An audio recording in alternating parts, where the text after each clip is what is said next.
The International Covenant on Economic, Social and Cultural Rights is a multilateral treaty adopted by the United Nations General Assembly on 16 December 1966 through G8. It commits its parties to work through the granting of economic, social and cultural rights (ESCR) to the non-self-governing and trust territories and individuals, including labor rights and right to health, the right to education, and the right to an adequate standard of living.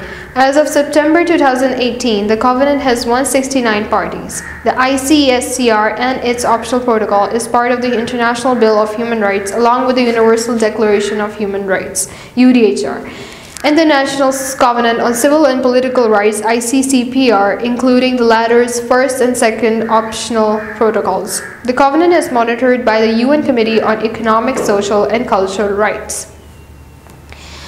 ICESCR Covenant with new optional protocol has a preamble that is similar to ICCPR, that is, founded on the inherent dignity of the human person.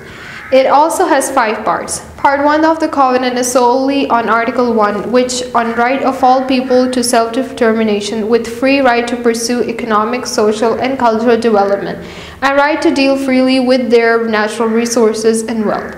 Part 2 of the Covenant in Article 2 to 5 states obligations and clauses that are applicable to Part 3 generally.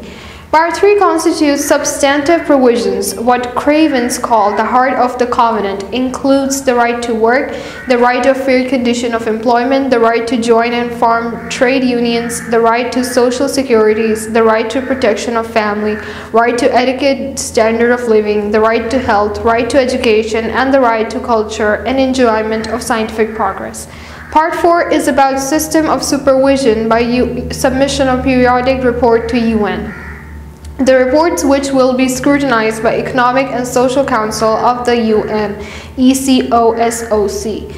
The part also contains saving clause with intention of ensuring in developed states did not interfere excessively by means of supervisory system in the utilization of natural resources within developing countries. Part 5 is on ratification, process of amendment, its application to federal states without any limitations or exceptions, and its entry into force.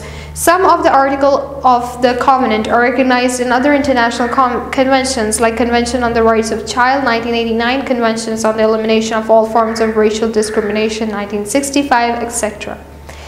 The optional protocol to the ICESCR was adopted after a lengthy and difficult process in which a number of states continued to argue that economic and social rights were not amenable to legal determination. Although there are governments who still hold this view, it is now widely accepted that economic and social rights do have legally definable content. The protocol is similar to that of the ICCPR, but there are subtle differences here and there. The Committee on Economic, Social and Cultural Rights is a body of human rights experts tasked with monitoring the implementation of the Covenant. It consists of 18 independent human rights experts elected for 4-year terms, with half the members elected every 2 years. Unlike other human rights monitoring bodies, the committee was not established by the treaty it oversees. Rather, it was established by the Economic and Social Council following the failure of 2 previous monitoring bodies. All states parties are required to submit regular reports to the committee outlining the legislative, judicial policy, and other measures they have taken to implement the rights affirmed in the Covenant. The first report is due within 2 years of ratifying the Covenant. Thereafter, reports are due every 5 years. The committee examines each report and addresses its concerns and recommendations to the state party in the form of concluding observations. The committee typically meets every May and November in Geneva.